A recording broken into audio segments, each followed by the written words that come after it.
The docking clamps screamed as they tore free, and Princess Ilyara Vael of the Thessary Dominion watched through the viewport as her own royal escort fleet folded into hyperspace without her 17 ships.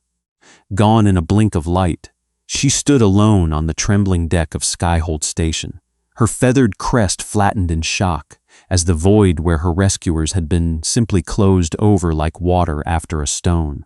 The Krovan Ascendancy's siege cruisers were 40 minutes out. Station command had already evacuated.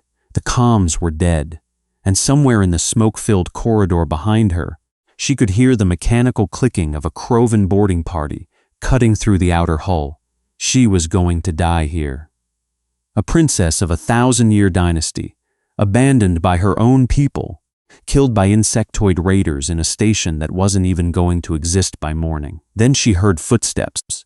Human footsteps. She recognized the gait by now, uneven, deliberate, unhurried even in chaos. "You're still here," she whispered. Marcus Cole rounded the corner in a scorched flight jacket, a cargo hauler's toolkit slung over one shoulder, and an expression that had no business being that calm. "Yeah, well," he said, checking the charge on a weapon that looked far too old to be trustworthy. "Somebody's gotta drive." None of this had begun that way. 3 days earlier, Marcus Cole had been nothing more than an irritation to the Thessary court. A human freight pilot contracted to haul diplomatic cargo nobody else wanted to touch, flying a rust-scared hauler called the Low Tide that smelled permanently of engine coolant and burnt calf. He wasn't a soldier. He wasn't a diplomat. He was, by every account the Thessary nobility cared to give, replaceable. Princess Ilyara had thought so too. The Thessary Dominion spanned 11 star systems, built on the wings of an ancient avian species who had once ruled the skies of their homeworld and, in the 10,000 years since, the trade lanes of half the galaxy. They were elegant, cunning, utterly convinced of their own superiority, a belief reinforced by the fact that, until recently, nothing had proven them wrong. Then the Krovan Ascendancy broke their treaty. The insectoid empire had been quiet for 3 generations, content behind their border wall of dead systems. But 3 days before the siege of Skyhold, Krovan war hives struck 4 Thessary colonies simultaneously, and the Dominion's golden age cracked like an egg. Princess Ilyara had been touring the border systems on a goodwill mission when the attacks began. Her escort fleet scrambled to extract her, but Skyhold Station, the last waypoint before Dominion space, sat directly in the Krovan advance.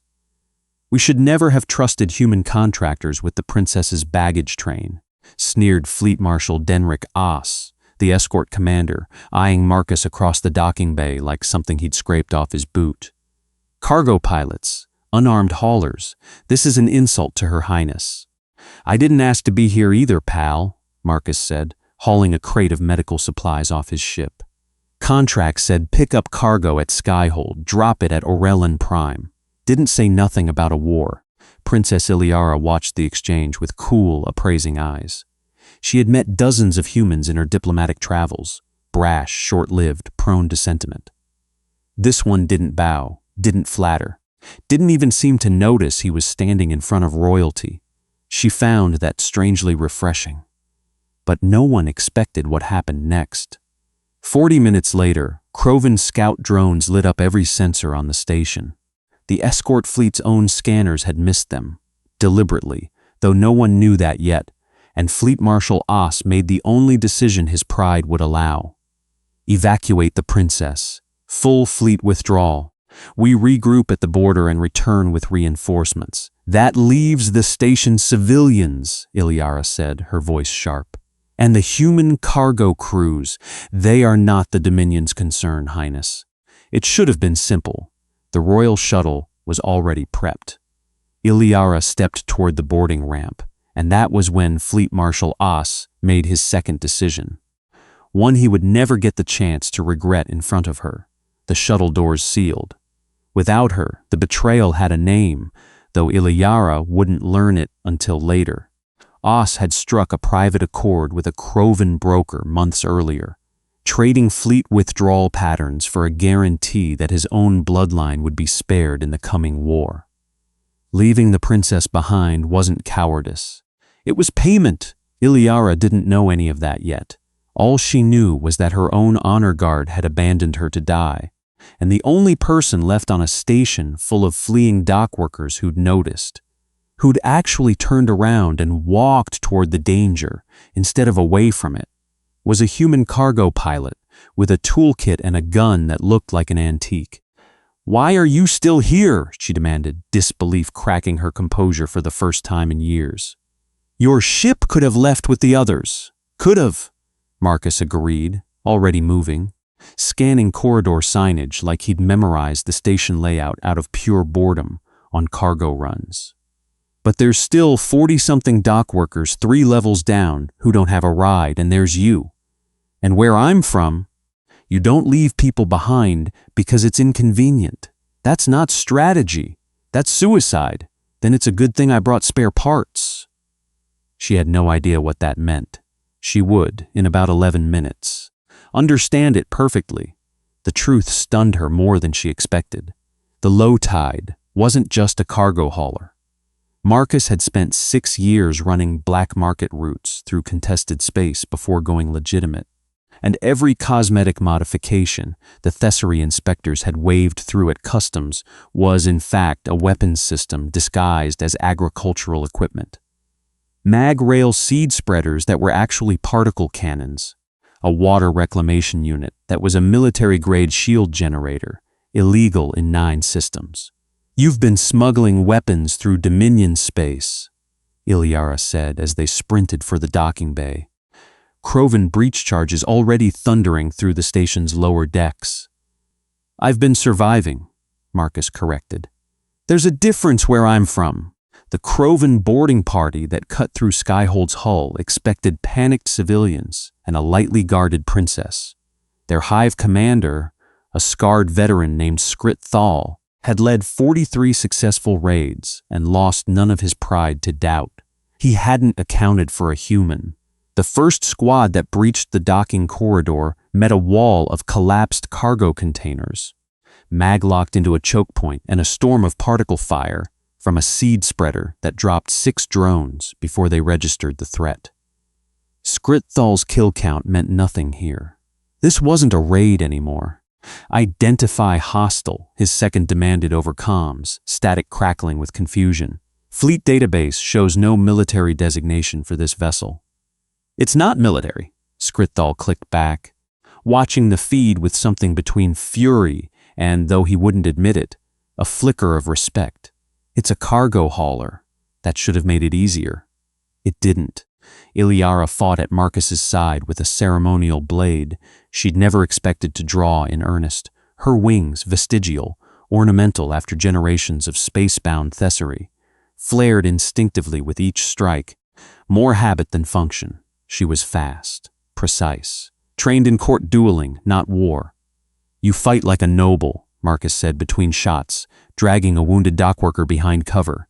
"You fight like you've done this before." She shot back, once or twice, the queen, Ilyara's mother, 1,000 light years away, and utterly unaware her daughter had been left for dead. Would later say that the moment the Dominion truly changed was not the siege itself, but what happened in the ship bay 11 minutes before's. Low tide broke atmosphere, because that was when Marcus Cole made a decision that would rewrite everything the Thessaly believed about humanity. The dockworkers were trapped 2 decks down, cut off by a collapsed section the Krovan had deliberately sealed to split the defenders. Marcus had one shot at rigging the low tide's reclamation shield generator to punch a temporary corridor through the wreckage, but doing it meant draining the ship's own defenses to 0 for 90 seconds. 90 seconds with Thal's remaining forces closing in. "If you do this," Ilyara said, reading the schematic over his shoulder, "we have no shields. If they reach us before it's done, then we're dead," Marcus said simply. "But those workers definitely are. If I don't, you don't even know them. Don't need to." That was the moment the princess understood, not with words, but with the plane. immovable certainty in his voice, that this man would trade his own life for strangers without hesitation, without demanding gratitude, without needing anyone to witness the sacrifice. Thessary honor was built on legacy, bloodline, the weight of history watching. This human's honor needed no audience at all. She made her decision in the same breath. Then we do it together. The council, safe behind Dominion lines, had made a terrible mistake believing this station, and the girl in it, expendable. They were about to learn otherwise. The corridor blew open in a shriek of superheated metal. 41 dockworkers, human and Thessary and 3 species, Marcus couldn't even name, poured through the gap as the shield generator flickered and died exactly on schedule. Skrithal's forces surged into the opening seconds later, directly into Ilyara's blade and the last charge in Marcus's weapon. It should have ended there. It nearly did. But the Queen suddenly froze, 3 star systems away, staring at a live feed she'd been given only moments before, watching her daughter fight for her life beside a man the court had dismissed as beneath notice.